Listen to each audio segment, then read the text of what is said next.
ਆਇਆਂ ਨੂੰ 10ਵੇਂ ਪੰਜਾਬੀ ਸੁਲੇਖ ਮੇਲੇ ਤੇ ਤੁਹਾਨੂੰ ਬਹੁਤ-ਬਹੁਤ ਵਧਾਈ ਦਿੰਦੇ ਆ ਇਸ ਮੇਲੇ ਦੀ।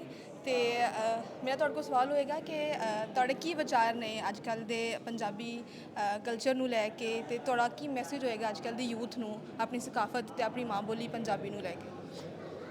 ਦੇਖੋ ਜੀ, ਇਸ ਤਰ੍ਹਾਂ ਦੇ ਜਿਹੜੇ ਮੇਲੇ ਨੇ ਉਹ ਜ਼ਿਆਦਾ ਤੋਂ ਜ਼ਿਆਦਾ ਲੱਗਣੇ ਚਾਹੀਦੇ ਨੇ, ਕਿਉਂਕਿ ਇਹ ਮੇਲਿਆਂ ਦੇ ਵਿੱਚ ਇਕੱਲੀ ਸਾਂਝ ਹੀ ਨਹੀਂ ਹੁੰਦੀ, ਜਿਹੜਾ ਗਿਆਨ ਹੈ, ਸੋਝੀ ਆ ਅਤੇ ਆਪਣੀ ਵਿਰਾਸਤ ਆ, ਉਹਦੇ ਬਾਰੇ ਪਤਾ ਲੱਗਦਾ।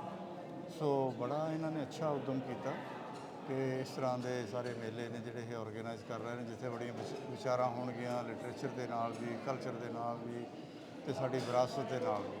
ਸੋ ਇਸ ਕਰਕੇ ਸਾਨੂੰ ਬਹੁਤ ਅੱਛਾ, ਅਸੀਂ ਤਾਂ ਬਲੇ ਉਡੀਕਦੇ ਸੀਗੇ ਵੀ ਅਸੀਂ ਇਸ ਮੇਲੇ 'ਚ ਸ਼ਾਮਲ ਹੋਈਏ। ਸਾਨੂੰ ਬੜੀ ਖੁਸ਼ੀ ਹੈ, ਅਸੀਂ ਇਸ ਦਾ ਹਿੱਸਾ ਬਣ ਰਹੇ ਹਾਂ। ਬਹੁਤ ਬਹੁਤ ਸ਼ੁਕਰੀਆ।